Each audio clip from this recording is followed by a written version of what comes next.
তো ফ্রেন্ডস দেখো, আমার ছেলের কাছে এসেছিলাম। তো ও তো আজকে জন্মদিন, তো চলে গেছে। তো এখন আমি আমার মায়ের বাড়িতে আছি, আমার বাপের বাড়ির সামনে, তো তাই বাপের বাড়িতেই আছি। মা কাজে গেছে, আমি বসে আছি।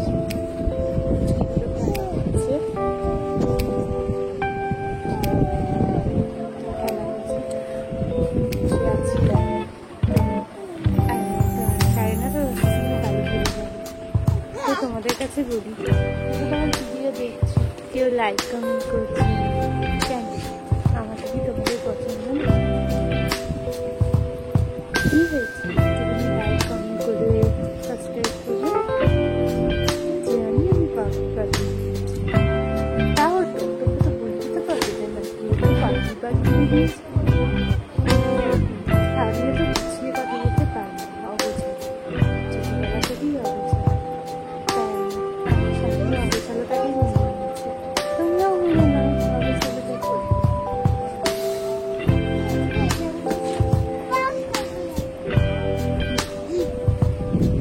ভাবলাম একটু বসে আছি, তাই ব্লগ তখন বানানো হয় একটু বুঝিয়ে বললাম।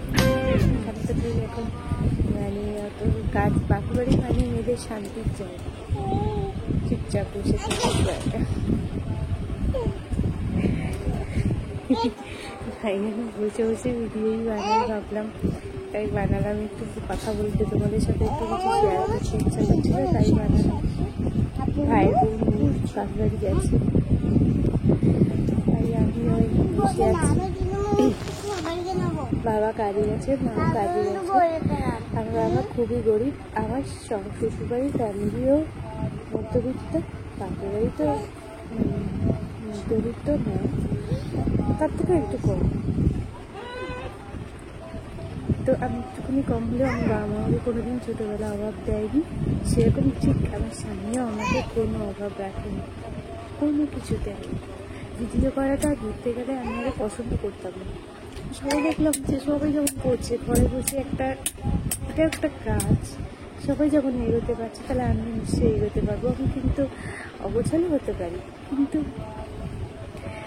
ভিডিও বানানোটা কি আমার মানে মানাবে তো নিশ্চয়ই, তাই ভিডিওটাও বানাবো। এটা আমার প্যাশন হয়ে গেছে ভিডিও বানানোটা।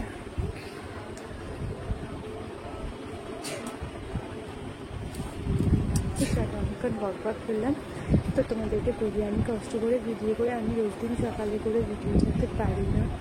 আমার বাচ্চাগুলো অনেক ছোটো, আমার রোদের টাইম মতন খাওয়াতে দাওয়াতে সংসারের কাজ করতে অনেক কাজ থাকে, তো তাই জন্য আমি ভিডিও ছাড়তে পারি না। তার জন্য আমাকে ক্ষমা করে দিও প্লিজ, আর আমাকে দেখো, আমার সঙ্গে সাহায্য করো। তোমরা যখন ভালোবাসা দিয়ে এগিয়ে দাও আমাকে তাহলে খুবই ভালো হয়, খুব উপকার।